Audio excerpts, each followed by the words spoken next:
అని ఒకరోజు అటుకటుకో వేపరాళ్ళ ఈ పక్కకి కెంచాటపల్లి వేపరాళ్ళ మధ్యలో ఏదో టెక్స్టైల్ పరిశ్రమ పెద్దది పెడతానని స్టేట్మెంట్ ఇచ్చా. ఓయమ్మ ఇంకా 1000 మందికి ఉద్యోగాలు వచ్చిపోయినాయని నేను అనుకుంటే మళ్ళా ఆ మూల నుంచి ఈ మూలకు వచ్చా.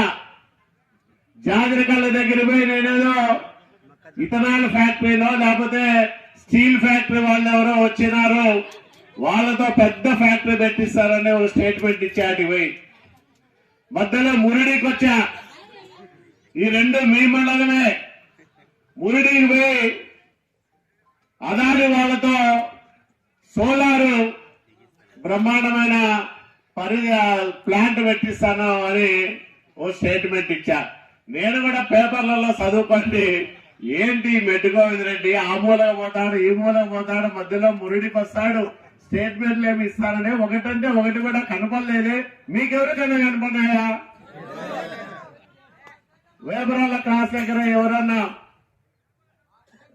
టెక్స్టైల్ పరిశ్రమ వచ్చిందా, లేకపోతే ఇక్కడ ఇథనాల్ పరిశ్రమ వచ్చిందా, ఇక్కడ సోలార్ పరిశ్రమ వచ్చిందా? మరి ఏమీ చేయలేని వాడు ఎందుకయ్యా నీకు మాటలు మెట్టుగోవింద్ రెడ్డి అని నేను అడుగుతా ఉన్నా. ఏమీ చేత కాదు, నీకేమీ చేత కాదని ప్రజలందరికీ తెలుసు. నువ్వు ఏడన్నా ఆడ విజయవాడలోనో విశాఖపట్నంలోనో పోయి స్టేట్మెంట్ ఇస్తే మెట్టుగోవింద్ రెడ్డి అంటే ఎవరో తెలియదు, బెంగళూరులో ఏటో పరిశ్రమలు ఉన్నాయంట ఈయనకని ఎవరన్నా అక్కడ మోసపోవచ్చు. కానీ నీకు రాయదుర్గం ప్రజలు 2 సార్లు అవకాశం ఇచ్చినారు, ఎమ్మెల్యేగా ఇచ్చినారు, ఎమ్మెల్సీగా ఇచ్చినారు. నువ్వు ఏమీ చేయకోకుండా ఏదో ఏపీఐసి చైర్మన్ అయి నేను అది చేస్తా ఇది చేస్తానంటే ఎవరు నమ్ముతారు, ఎట్లా నమ్ముతారు? మరి రాయదుర్గం ప్రజలను మాటి మాటికి మోసం చేయడానికి నీకు మనసు ఎలా వచ్చింది మెట్టుగోవింద్ రెడ్డి అని నేను అడుగుతా ఉన్నా. అడగాలా వద్దా? ధర్మమా కాదా? ధర్మం అయితే గట్టిగా చెప్పట్లు కొట్టాలి. నేను అడుగుతున్నది మెట్టుగోవింద్ రెడ్డిని ధర్మమా? ధర్మమే. ఎందుకంటే మనం ప్రతిపక్షంలో ఉన్నాం, అడగాల్సిందే, వాళ్ళ బాగోతాలన్నీ కడగాల్సిందే. ఇప్పుడు అడుగుదాం, ఎలక్షన్ నోటిఫికేషన్ వచ్చినాక కడుగుదాం. అది కూడా ఉంది నా దగ్గర. కడిగే కార్యక్రమాలు కూడా భవిష్యత్తులో ఉన్నాయి. ఎక్కడెక్కడ భూములు కబ్జా చేశాడు, ఎవడి పేర్లతో ఏం పెట్టుకున్నారు, ఇవన్నీ కూడా మన దగ్గర ఆధారాలు ఉన్నాయి.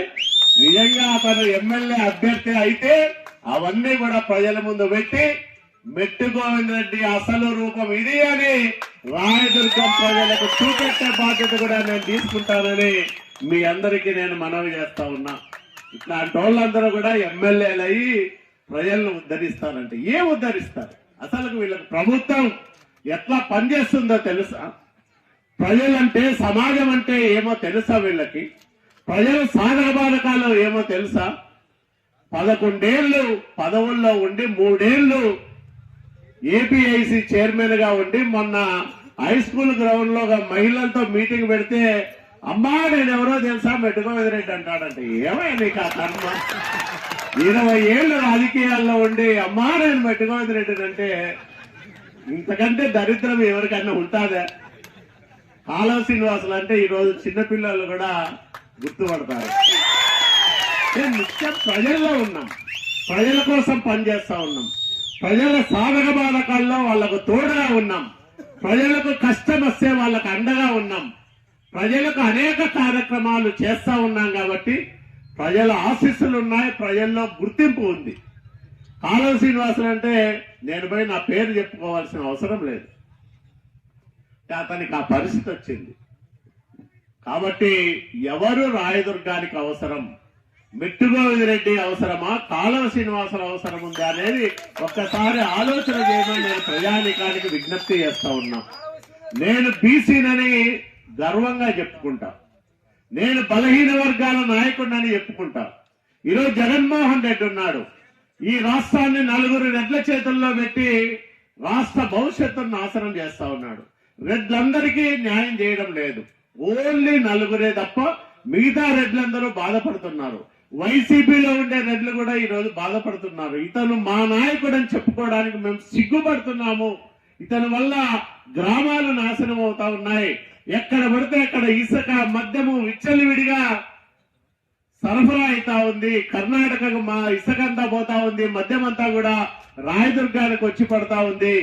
మమ్మల్ని వైసీపీ నాయకులని చెప్పుకుంటేనే ప్రజలు చీత్కరించుకునే పరిస్థితి వచ్చిందని వైసీపీలో ఉండే రెడ్లు కూడా చాలా మంది కుమిలిపోతా ఉన్నారు ఈ రోజు ఈ పార్టీలో ఎందుకన్నా ఉన్నామని. అందుకనే నేను ఈ బీసీ వేదిక ద్వారా వైసీపీలో ఉండే రెడ్లందరినీ కూడా కోరుతా ఉన్నా, విజ్ఞప్తి చేస్తా ఉన్నా, నమస్కరించి మీ అందరినీ వేడుకుంటా ఉన్నా. ఈ రాయదుర్గం బాగుపడాలంటే ఒక్క కాలువ శ్రీనివాసులకు మాత్రమే సాధ్యమవుతాను, ఎవ్వరికి సాధ్యం కాదు. చంద్రబాబు నాయుడు గారికి నేనంటే అభిమానం, ఈ ప్రాంతం అంటే అభిమానం కాబట్టి నేను ఏమడిగినా కాదనుకోకుండా ఇచ్చే నాయకుడు నాకు మా నాయకుడు నారా చంద్రబాబు నాయుడు గారు. కుప్పం కంటే ఎక్కువ అభివృద్ధి కార్యక్రమాలు ఇచ్చి ఈ ప్రాంత అభివృద్ధికి దోహదం చేసిన నాయకుడు నారా చంద్రబాబు నాయుడు గారు. కాబట్టి కాలువ శ్రీనివాసులు గెలవడం రాయదుర్గం అభివృద్ధికి, రాయదుర్గం ప్రజల బాగుకు అత్యవసరం, అత్యంత కీలకమని కూడా నేను ఈ సందర్భంగా మీ అందరికీ మనవి చేస్తా ఉన్నా.